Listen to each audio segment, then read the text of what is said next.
Hey everybody, welcome to Off the Bench Magazine. I am your host, Mark Wiggins, editor-in-chief of Off the Bench Magazine. Welcome to the show.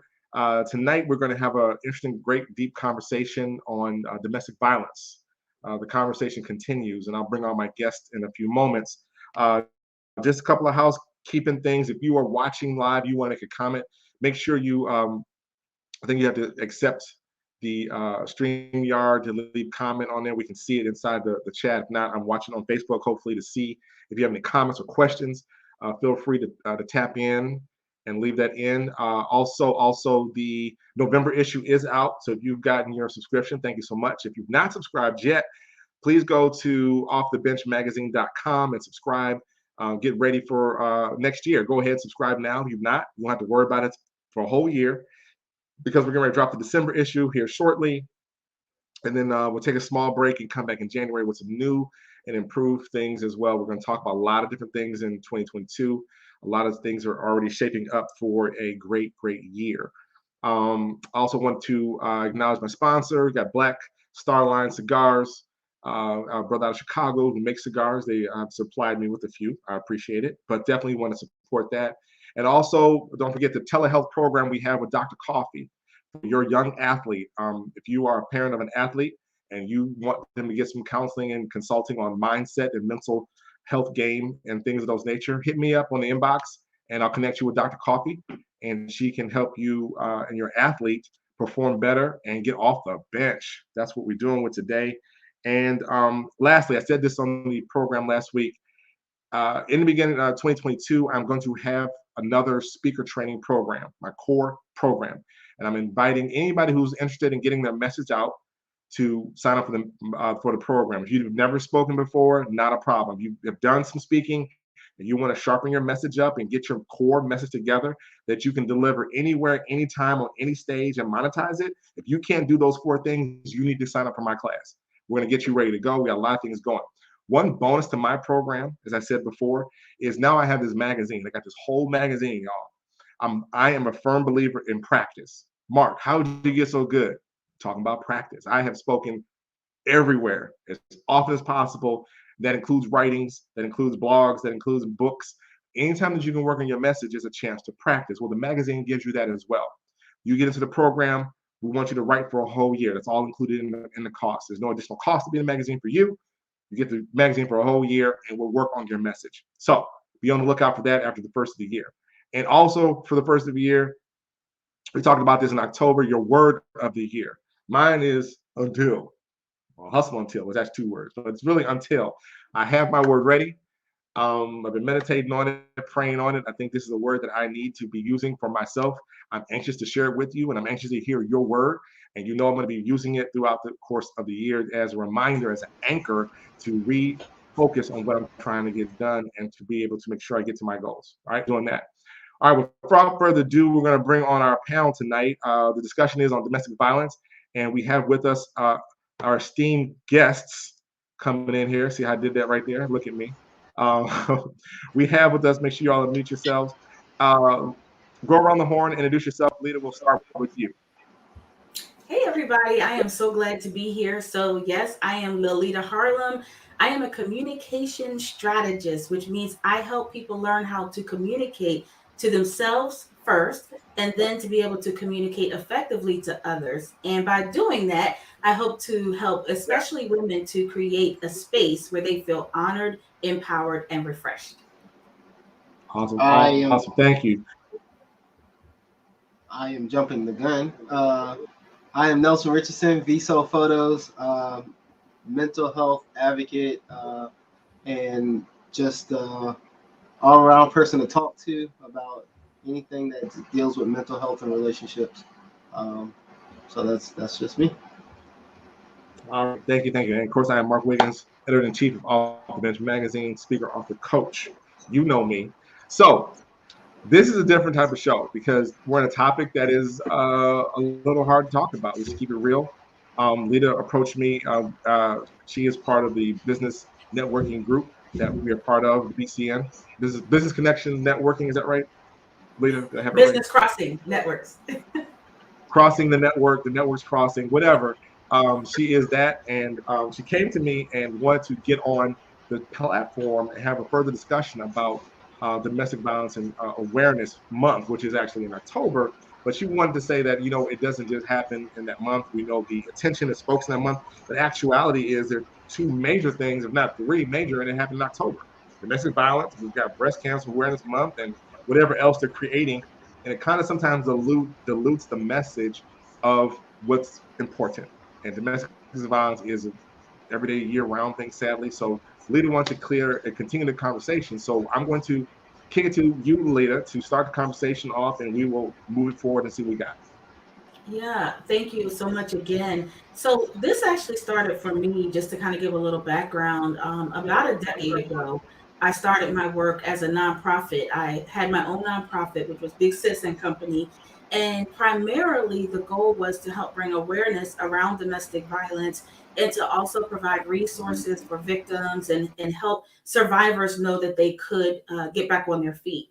And what I learned is that during October, as you mentioned, it's Domestic Violence Awareness Month, but it's also breast cancer awareness. And so many times when we would do different programs and events, it was always a struggle because one, breast cancer is just a much more nationally marketed awareness and cause. But then also, people tend to feel like domestic violence is still one of those things that people don't really like to talk about. So back then, I started having the conversation extend after October because, as I said, it really needs to have a place in people's conversations. As a counterpart of mine says, at the dinner table, and it's something that happens so often, as we'll talk a little bit tonight about statistics and things like that. It's so common. And when you think about the fact that one out of every three women are in some type of intimate partner abusive relationship, that's a lot, right? I mean, that's up there with, all the other things that are going on. So it deserves a conversation. And as we'll talk about even now, so 10 years ago when I was doing this, a lot of men weren't reporting about being victims of abuse. We can certainly understand and appreciate why. But now we are up to 1 in 4 men are being physically abused. And that's not even talking about psychological abuse, mental abuse, things like that. So this is a conversation that needs to happen. And I'm so appreciative that you too as men have stepped up courageously and said, yeah, we'll be a part of the conversation. Hmm. Yeah, absolutely, Lita, absolutely. So let's get into the conversation. What is it about your journey? Because you are a survivor, if I'm not mistaken. Mhm. What was it Yeah. about your journey that you are now trying to help others through and deal with? Right. So I, from the very beginning, my whole goal was to bring awareness for the survivor. And I say this all the time when I do various, when I speak on this topic. When you are in an abusive relationship, nowadays, they use the term toxic, but when you are in a relationship like that, you become used to that relationship. It becomes familiar, it becomes comfortable. Many times people say, well, why doesn't the person leave? Well, because it's comfortable. And I always speak about, you learn that abuser so well. You learn the things that make them upset, that make them tick, what this expression means, what that expression means, that it just becomes comfortable. But when I left and I had to start over as now a broken person, as a person who had lost myself, didn't have a lot of resources, I think I left that entire 8-year relationship with 3 trash bags worth of clothes. That's what I basically was starting from. And now I'm like I said, I'm insecure. I wasn't myself. And so my passion really was about helping the person who has kind of is starting over. One, getting them the resources they need so that they can kind of get back into just a regular routine of life that doesn't involve being controlled by someone. And then also, what I learned in my own journey is that part of what delayed my healing was doing so much explaining. Imagine being depressed and having to constantly explain to people why you're depressed, and them saying, but you're out of it. Why are you depressed? You're not in the abuse anymore.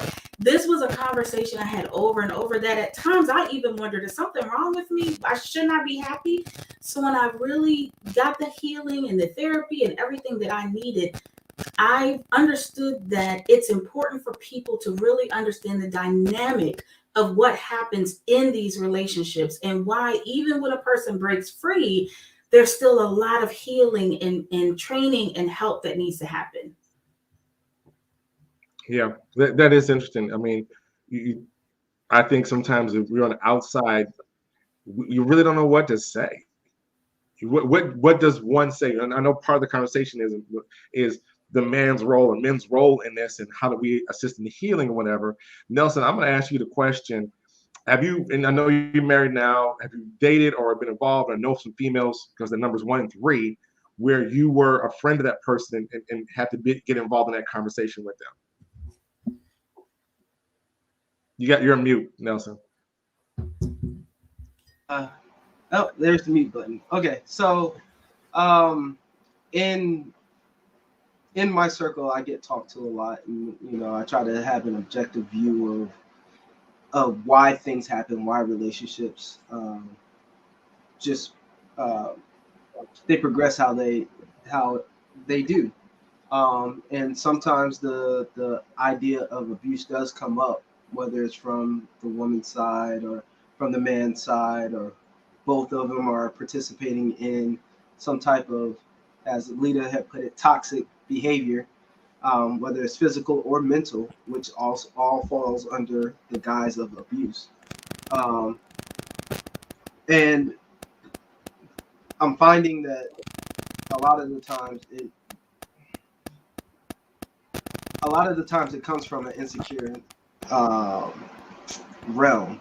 It just comes from an insecure realm of whether he's insecure or she's insecure, or they both are insecure, and they haven't really figured out how to have that discussion about why they are insecure in themselves first, and then coming together and figuring out why they're coming together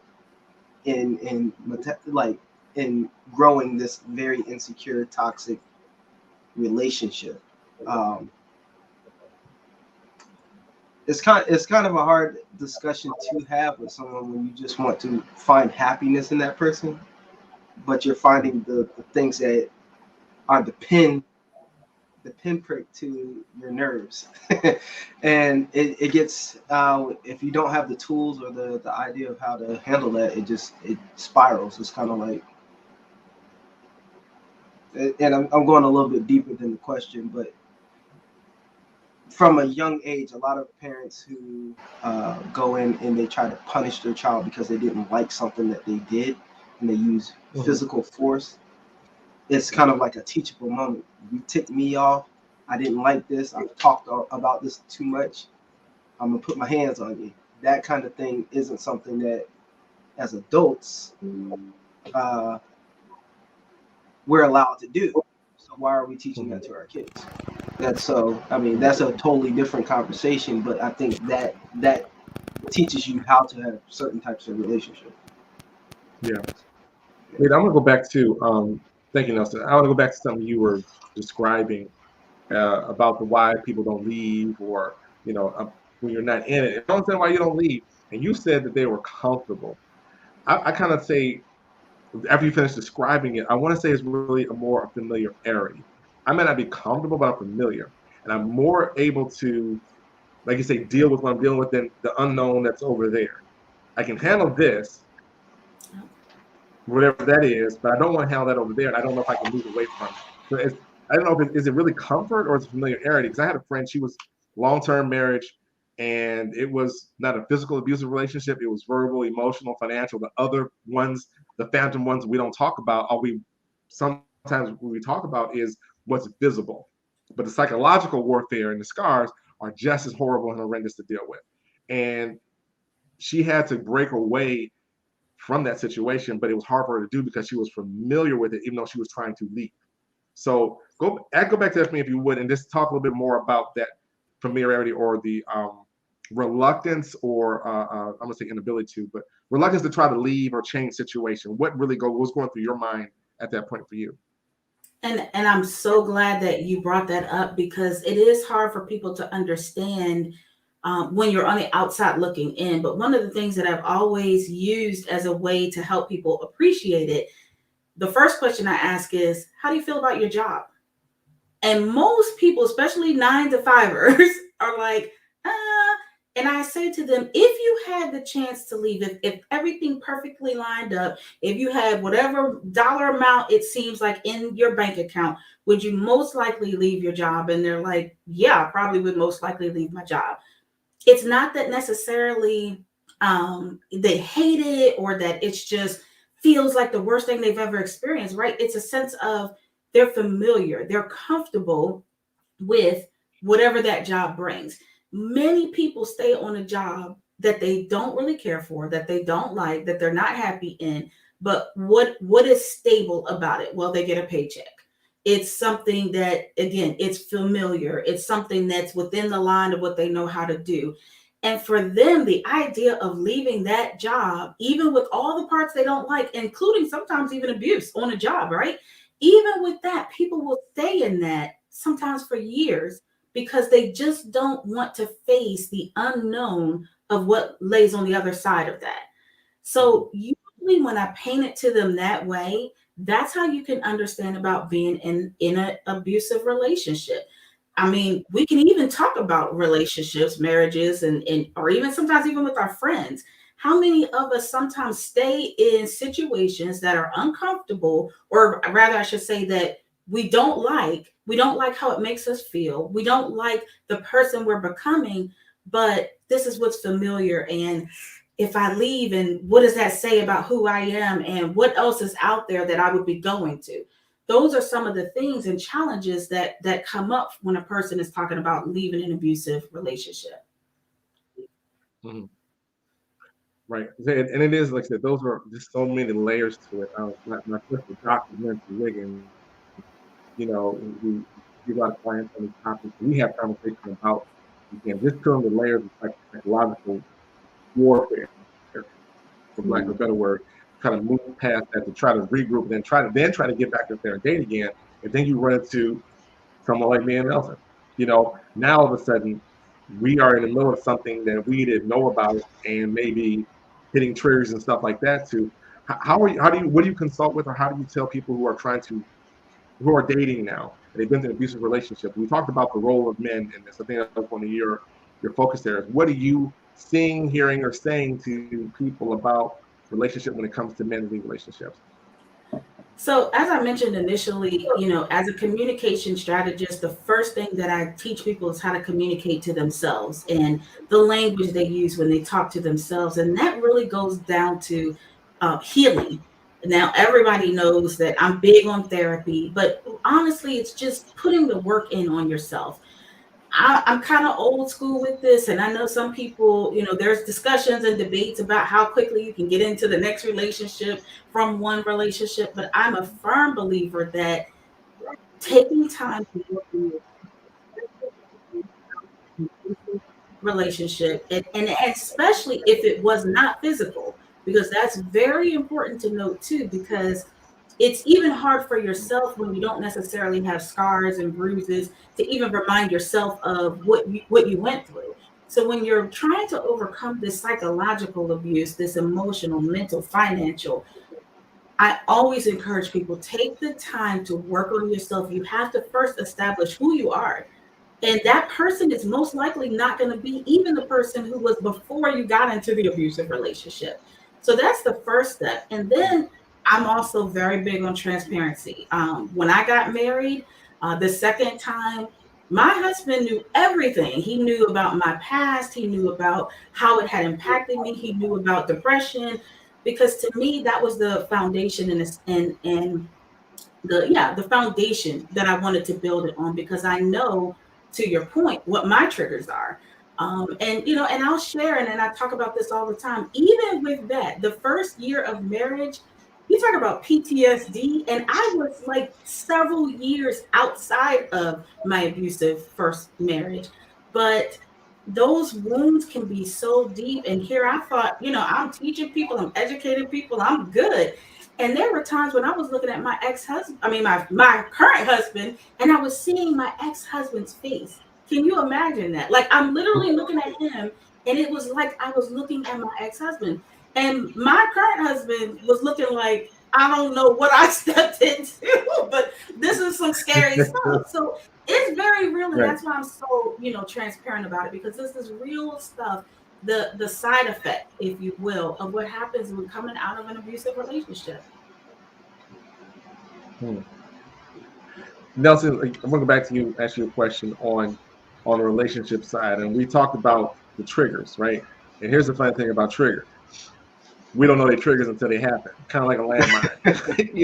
We Right. didn't know that it was really there until somebody hit it. I clearly remember being involved with this person, and one of the biggest blows we actually had, we both had to kind of go, that was some trigger stuff right there.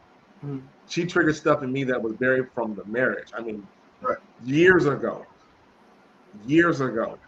Her response, and then I was triggering stuff that happened to her from years ago. We had to like, there's no possible way I could have done that. Now going forward, if you hit them, then you're complicit. You know what you're doing. But Right. if you didn't know, now you're dealing with these triggers. So Nelson, I'm asking because you're the only married man on this stage. So talk to me about like dealing with your wife and going through this early process. Not saying that you, but dealing with triggers and past traumas and things that yours and hers. I'm not saying they're abusive, but there's still traumas and they're triggers. Um,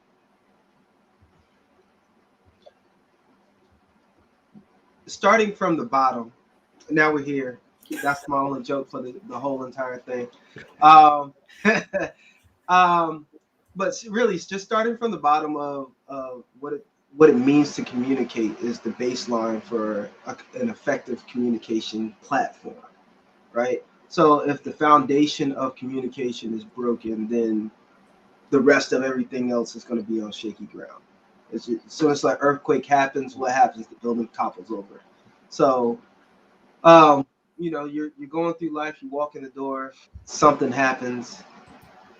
All hell breaks loose, and you want to be the fixer. You being me in the situation, I want to be the fixer for all things. Like my family has an issue, I have to fix it.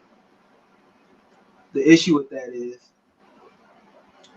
I've now put myself in a position to where every time something breaks, they become comfortable with me fixing it. What if I'm the broken Mm, piece? right. Like now, what do we do? Because I am not in a position to fix myself. You're not equipped to fix me because I haven't given you the tools to fix situations as I would if you're coming to me always, right? So I think each issue has to be first acknowledged, then broken down, and and presented on the table to where we can dissect what the actual issue is, what the want is. That way we can get to that result. Um, I find that it's actually pretty effective. In the beginning, I just wanted my point to get across. Screw her point, right? She wanted to get her point across. Screw my point. Right. I don't care what you got to say. That's the approach that we took in our youth. Now we're communicating a lot more, and we're saying, "Hey, look, I'm bothered." Some things, Lita, you probably can attest to this. Women sometimes want us to kind of just know what's going on and just fix it. I don't care what you do, just fix it. I don't, and I said women, but in all actuality, if you heard Mark just a moment ago, you know that's an issue. Now you're complicit, right? We have the same thing, and we put this gender block on everything. Like women are supposed to do this, men are supposed to do this. We're expected to do certain things, but we're not always in a position to do it. So just to curtail the whole point is honestly just put the issues on the table and dissect them, figure out what the foundation looks like if it's broken, and and there's a plan in place to handle situations, then just go with that roadmap. Just went around the world, but yeah. So hopefully it No, answered the I question. think that no, that's good. I appreciate you sharing your heart, because one of the things that Lita and I talked about when she was trying to have this conversation on King Conversation, I told her she couldn't have it there because there are no women on King Conversation. The topic, however, is a valid one. We're trying to, Neil, you're trying to bogart her way into my thought. No, you can't get on King Conversation. What's wrong with you? But the discussion is still simple when it comes to us as men, and that what you're alluding to, Nelson, is that it's almost like this double standard on this part, right? And I told Lita that if we're gonna have a discussion, we have to talk about the men's side of it, because this is what we do, and that is the abuse that is going over in this direction. You quoted a statistic that is probably has always been high but never been reported, um, because of the way we're raised. Don't say nothing, and keep quiet, and don't raise your hand, just walk out the house or whatever. But what happens is you become again familiar with this toxicity of the relationship, and all that you've been abused and traumatized. You don't even know it, and you walk off and trying to get a whole nother relationship, and you come in ready to fight. You come in ready to fight because not dealt, like you said, Nelson, dealt with the past or being transparent with it and saying it. And there's a lot to grow to that, to even say that, hey, I may have been in an abusive relationship. I may have been abused. I may have been mentally attacked. I may have been mentally at war. And I got scars. I got scars. I got boundaries. I got barriers. And that's hard to say. That was hard to say. It was actually said to me a couple of times when I was, dating. So, Mark, you got your walls up. I said, oh, quickly. I got a whole crew of people that build bricks very, very fast. This is what they do. Because I'm not going to let you in for fear of getting exposed or getting hurt, right? Or going back into something. Because I feel like, Lee, you can answer this question. When you leave a relationship that you've been in for so long because we're familiar / comfortable, what you're drawn to is what you know. And the first Absolutely. round or so of folks look vaguely familiar. They look vaguely familiar, sound familiar, move familiar, because that's what you're drawn to. And it's a hard cycle to break. Did you have that experience when you left your first husband? Oh yeah, yeah. Not I because you mean, married your second husband, but in between. yeah. And that's why I'm always talking about doing the work on yourself, because again, it's exactly what you said. I mean, this goes into how the brain itself is actually designed, right? It's designed to find patterns and to follow them. So of course, even though a person may say, I never want to be in this situation again, what is familiar, that we're going to gravitate to that. And I think it's worth definitely emphasizing one of the reasons why the person ends up with an abuser in the first place is because typically the abuser is not necessarily showing that violent side. And by violent, we're not just talking about physical, right? Like we said, mental, emotional, whichever form it is, they're not showing you that initially. What typically draws the person in is the side of them that's charismatic, that seems so loving. I've shared many times that, the gifts and the limos coming to my job and the trips and all of that I experienced when things were so called good in the honeymoon stage. Who doesn't like that? Who doesn't feel loved? And then what happens is kind of like a drug, right? When a person's constantly trying to get that first high back again, that's kind of what tends to happen. You start to think, okay, it's bad now, but when this part of it is over, I'm going to get back to that side where they act like they love me so much and they can't be without me and they give me all these things. So I'm saying that now because that's also what tends to become attractive. Unless you do that work on yourself, you're still going to be drawn and attracted to that type of behavior, the behavior of just pouring into you. And especially when you've left that kind of situation, because now you're even more vulnerable. You're wondering who you are. You're doubting yourself. You're wondering, am I lovable? Is it this and that? So now here comes a person, same type of characteristics, showering you with love and gifts and moving fast. And it's hard unless you put that work in to really be able to say, no, this could be, a red flag. This could be an abusive relationship. It's hard to even recognize it. Right. I think you hit something really strong about, even though it's an abusive relationship and you left, there are certain things about it that you liked. And you Yes. find those certain things again, but it also leads, it's like a trap door that Yep. the possibility, because they're not always the same, the strong possibility that that same thing is on the other side of that thing that you liked. Yep. Not what you left, but what you liked about what you were in, what you just kind of said. Yep. And again, out here in these dating COVID streets and stuff like that, you find out like, yo, this looks vaguely familiar. Again, I had all this looks great, but then there's something over here, then there's something over there. And if you've not done the work, like you said, and not gone through situations, then you're going to quickly be back in a situation. Not even a slow walk. I think because you green lighting stuff and walking through it, then Mhm. unfortunately you find yourself back in the situation that you left. Yep. Yep. Can I interject for a second? Yeah. Yeah. So we had a rough patch in our marriage where I remember a lot of my conversation, regardless of who I was talking to, was the same.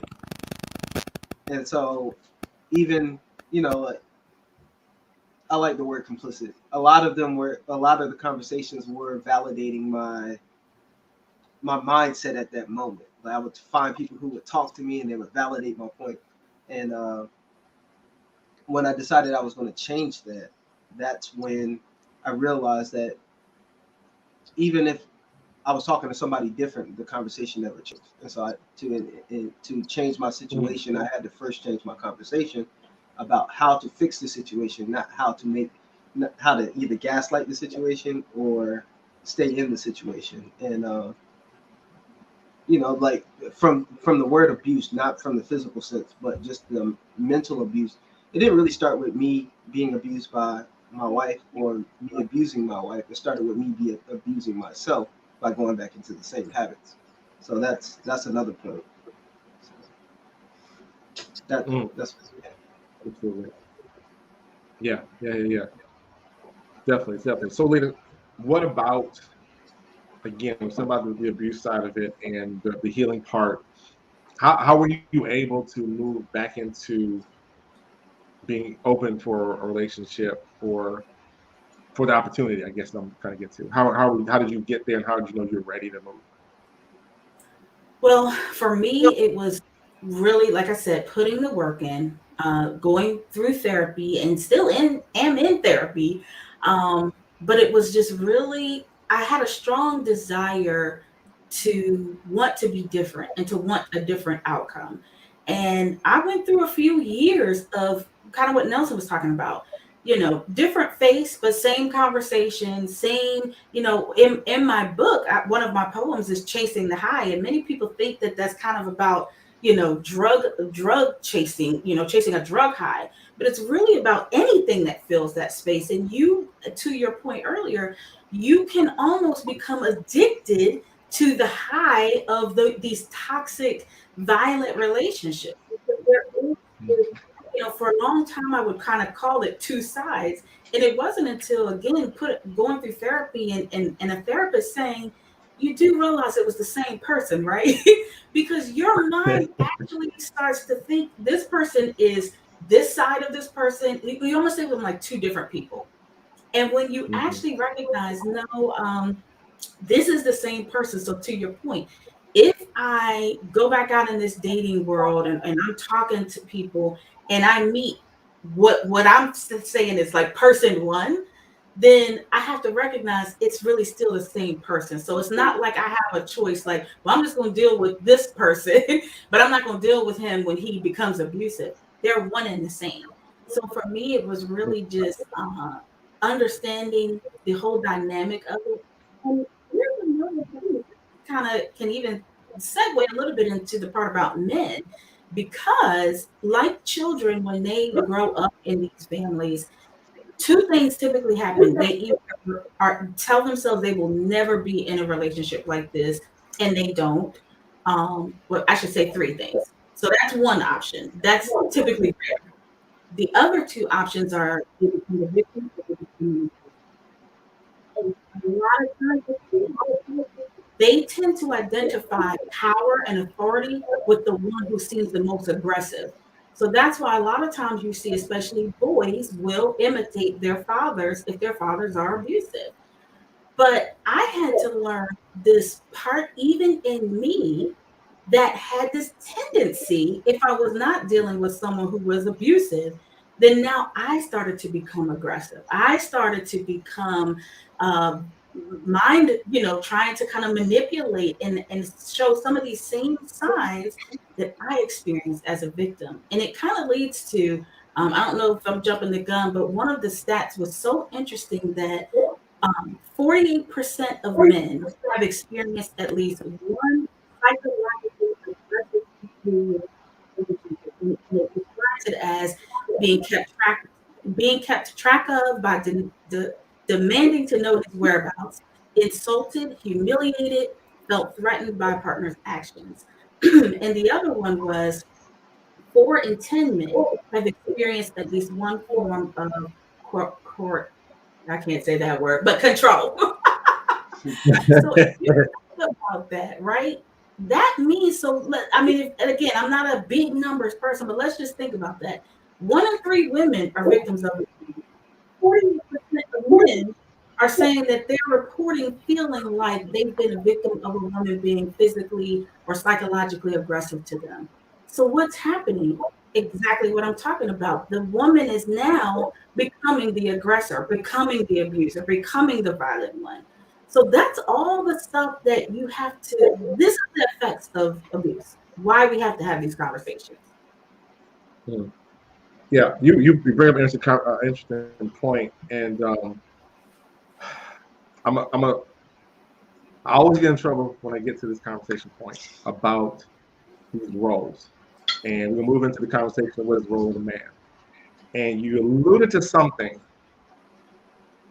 Okay, this work with me, right?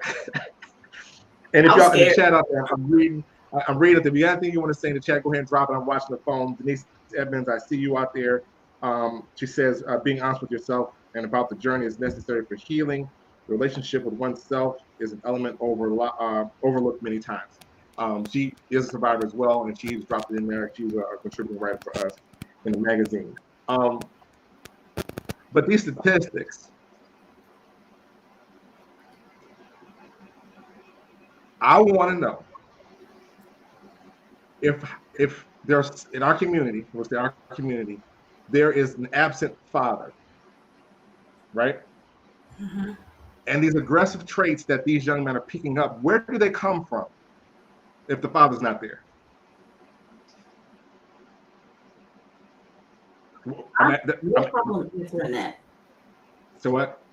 No, I was saying I have no problem answering that. I mean, so there's several pieces, right? And now they're really starting to do a lot more research in the Black community itself, because to your point, when we talk about feeling like a victim and being abused, and especially feeling denied and all of that, Black boys, especially Black boys, young men, are experiencing this even without a father in the home, from society, from culture. So that's already coming, that part is coming in, right? So they're finding a really big issue with that.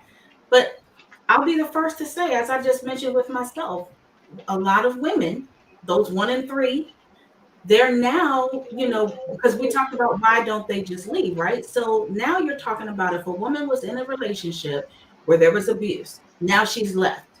What do you think is happening? Well, now she's raising kids by herself. Did she put the work in on herself? Probably not, because she had to just survive, right? She may have went through having to stay with somebody, having to be in a place that was uncomfortable.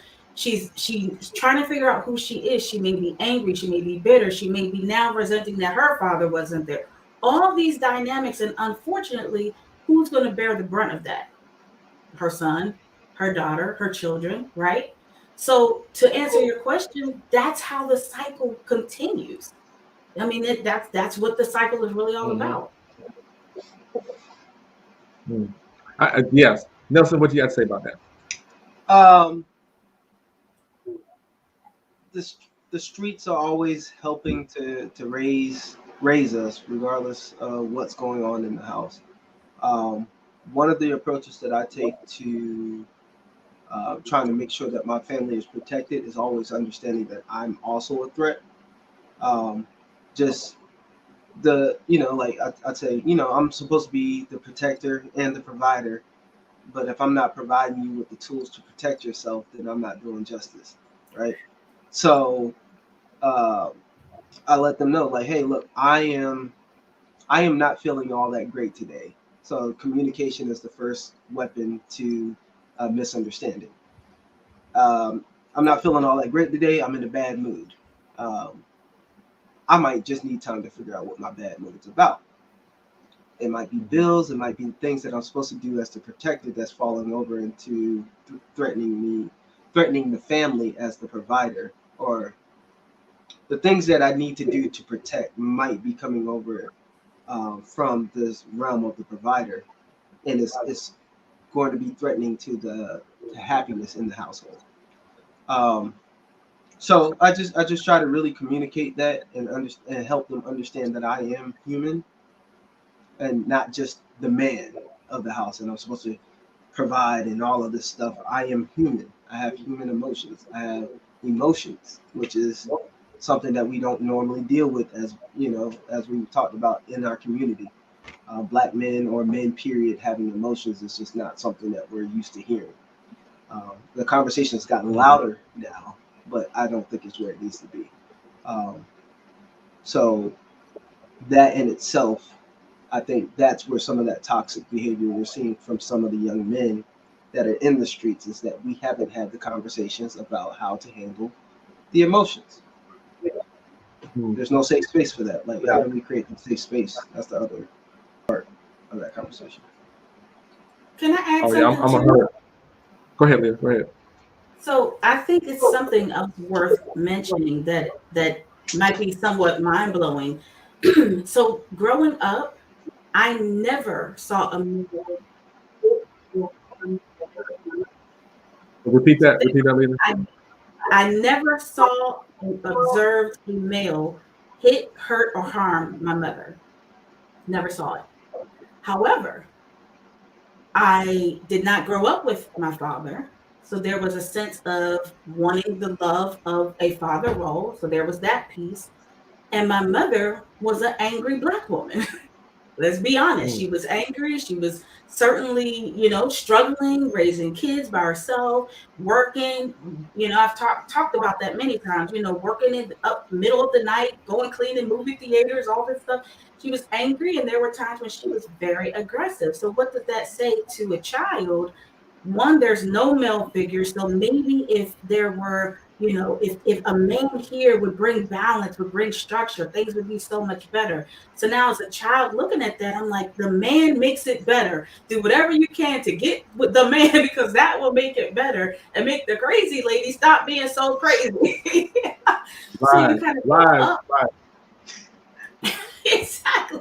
It is, but those are because just to answer your earlier question, how does abuse seep in a home when there's not a father there? So even as a child in that type of dynamic and feeling like when your parent gets aggressive and maybe even sometimes a little too far, a child doesn't understand that, right? A child processes that like this is what love looks like, this is what approval, this is what acceptance.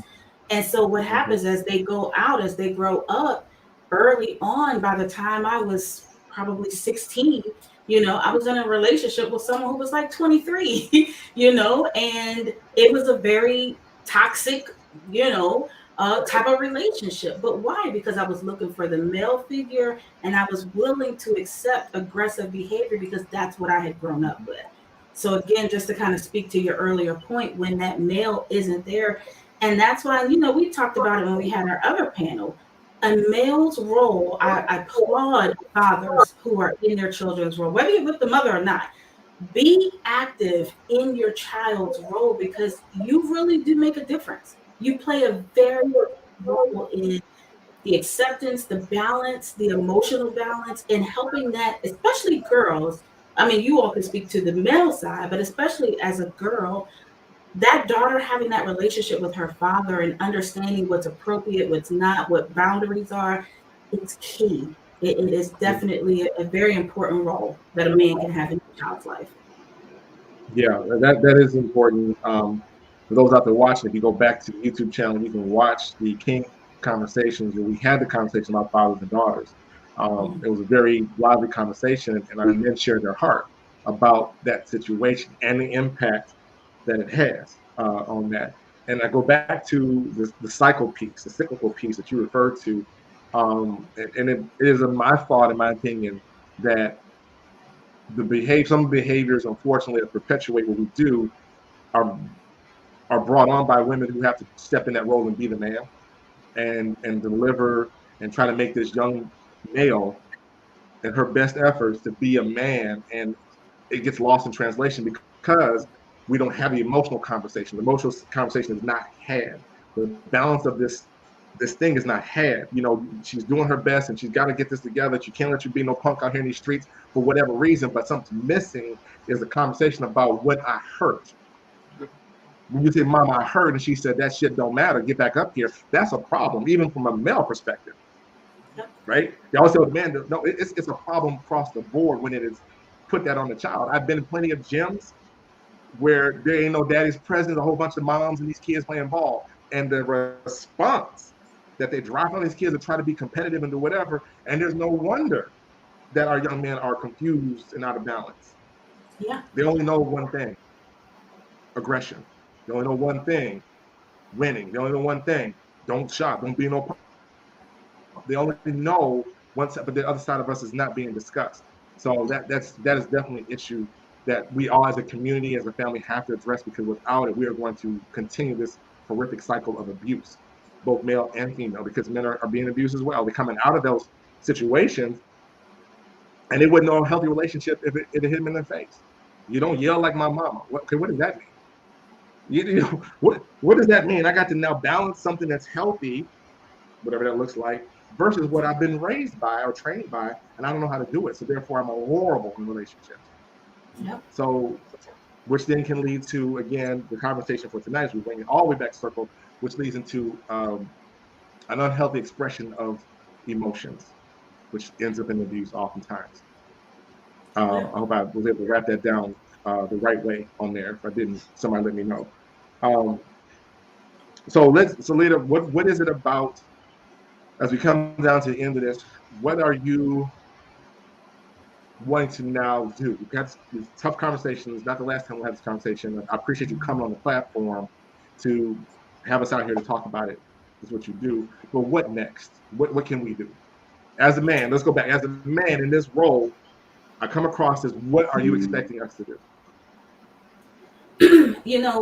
We've talked before about the sense of accountability. And I think a big challenge that people in general have is that a lot of people don't think about their responsibility. So what I'm encouraging men, women, but to specifically to your question of regarding men, to have a sense of responsibility, to have a sense of accountability, whether that looks like whatever that looks like for you, actually, using your platforms to bring awareness to what being a man is and is not. Speaking up, and again, I encourage, if you know of a situation, I don't encourage you to go in and tell anybody what they should do or should not do, leave, stay, but be willing to say to a person, I'm concerned. I'm concerned for your safety. I'm concerned about your emotional well being right now. Be willing to have that conversation, to open up the door to some vulnerable places. To me, that's one of the main things: accountability, responsibility. And I think if more of us, especially in the Black community, because we've been kind of conditioned, it's everybody for themselves, I got to look out for me, like that's how we've kind of been conditioned. We got to stop that. We got to start thinking about the community, because whether we call it domestic violence, whether we call it abuse, these types of relationships, they affect everybody. They affect the community, they affect healthcare, they affect the school system, they affect everyone. So that's my biggest push. Have responsibility and accountability. Awesome, awesome. Um, uh, let's wrap down. Nelson will give everybody their final parting statements. So Nelson, go ahead and wrap Yeah. up, and then we'll go back to the leader, and then I'll shut it down. All right. One, like I said, I talk about these type of things with my friends group, and one of my friends had brought up a situation, a hypothetical. It's like, if we're expecting to raise men as the powerhouse of the family, but then we take the power, or we don't teach them what to do with a little bit of power when they're young, and then when they make decisions, maybe beat them for it. What are they going to do when they actually have the power, right? And so right now we have these relationships that we're in, and we have to express ourselves with power. Well, the most powerful person in our life is our parent, our mother. We put a lot of emphasis on mothers at this point. But what if the father is there and he's abusive, right? And he's laying down the law, and that's the way he expresses power. What is this man going to do when he's in a relationship? He doesn't like something. Something needs to be adjusted. He's not being heard. It becomes a physical punitive thing or a mental punitive thing that he's expressing. So I think the what now needs to be teaching other ways of expressing our disdain or our boundaries, our disdain for the lack of boundaries, and also setting boundaries that are healthy, and also opening up a door or a floor for discussions that expand all things that are in a relationship, whether it's between mother, father, uh, between partner and partner, just being progressive and all of those things. Because I can tell you for sure, my daughter, when I'm talking to my wife, my daughter is watching every interaction I have, and she's looking to see whether it's normal, healthy, or if she's uncomfortable.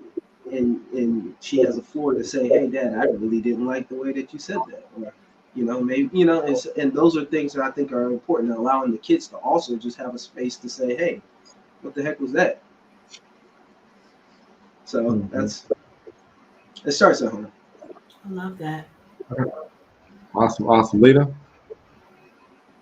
Any more last thoughts right here?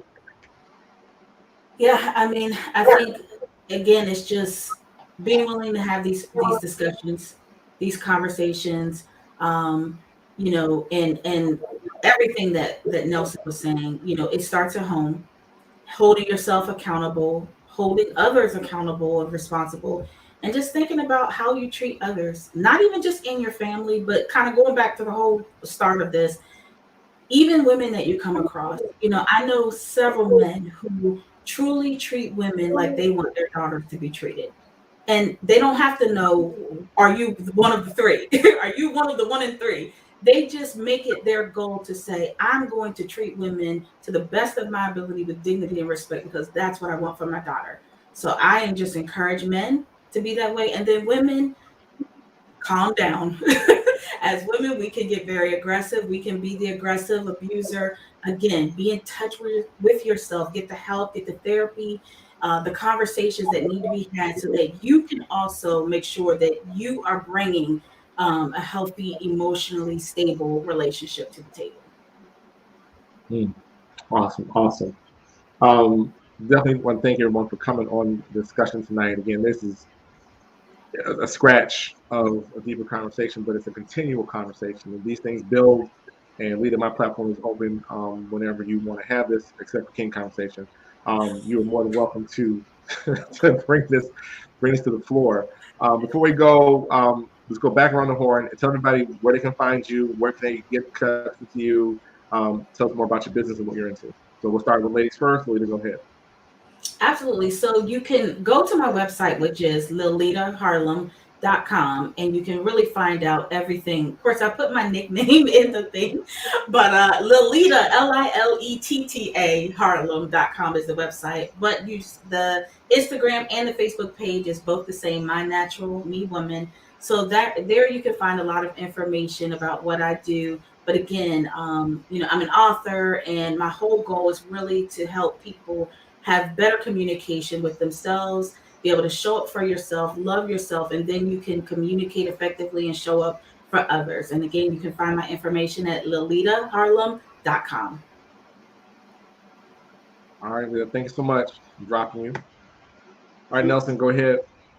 All right, I am Nelson Richardson. I own a photography company, VSoPhotos.com is where you can find me. Specialize in portraits and fine art portraiture. Just understanding that photography also has a psychological component to it. So just the why behind why you want the photo is very important to me. So let's have that consultation. Again, VSoul Photos, and you can also find me on IG or Instagram at VSoul Photos. All right, bro. Appreciate you. Thank you so much. All right, everybody, there you have it. Welcome to another edition of Off the Bench magazine. Tough conversations, tough, earnest, necessary conversation. If we are a community that's trying to improve and grow, then we need to have the conversations that we probably didn't have when we were kids. We didn't see it, hear about it. It was taboo. It was glossed over. That's going to happen on this platform. And I thank Lita for reminding us that and bringing us to, I think, Nelson, for coming on as the other male on the show. Because, again, we don't talk about these things, but we need to. A lot of things happen. A lot of growth happens. And, we see and hopefully heard how we're all connected. Again, there's no blame for one particular sect in this. There's blame for everybody. And because we're all connected. So if we're all connected, then what you do affects me and what I do affects you. I don't know why people can't get that with the soul mass thing, but the concept is very simple. And we're going to continue to have that conversation here. I encourage anyone out here to share this podcast and video with people that you know that may need some encouragement, and share it to them. Tell them, like, subscribe to the page. We're going to have more conversations around a lot of different topics. And definitely want to make sure that this is an open platform for these discussions in the neighborhood. So you hear more part of this on King Conversation. We go a little bit deeper because there's something to be said about that man's role in it. How do we know what our role is? How do we get affected by our role? And how do we improve ourselves in this role, right? Because as you can see, we're affected by a lot of different stuff.